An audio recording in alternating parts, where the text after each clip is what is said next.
Hi everybody, welcome to today's video. Yeah, about balancing registers.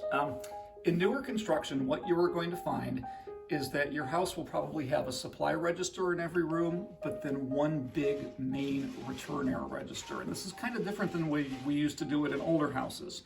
An older house would have both a supply register and a return register in every room, and that promoted nice, even airflow throughout the house. That's more expensive, so builders have now changed, where we now have a supply register in every room and one big main central return. That means the airflow throughout your house is not going to be as even as it would be in an older home. So you will often have to balance registers spring and fall to promote a more even airflow and more even temperature in a house. So what you will find is that warm air is less dense and it rises.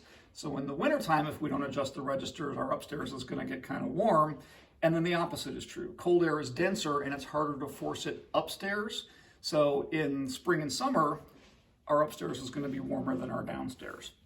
So what you have to do to balance those registers is in the wintertime, you close off the ones that are upstairs a little bit, not all the way, but a little bit, and you open the ones that are downstairs. And as you heat that downstairs, that warm air rises through the house and keeps the house at a more consistent temperature.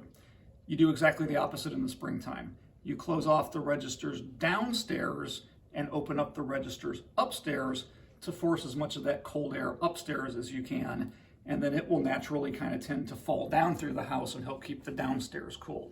So in a lot of new construction, a lot of buyers don't realize this. They're going to have hot and cold spots depending on the season, unless they go through the house and balance the registers.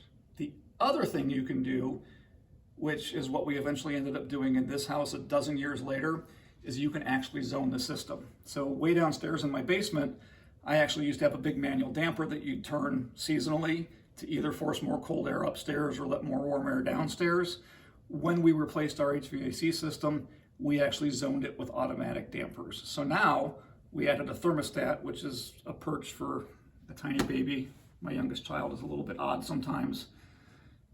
And we have two separate thermostats, one up here, one downstairs, and those zone control dampers automatically open and close to force more air upstairs or more air downstairs. And that works with both heating and cooling spring and fall. So we don't have to fiddle with our registers at all anymore. Thanks for watching. We'll see you in the next video.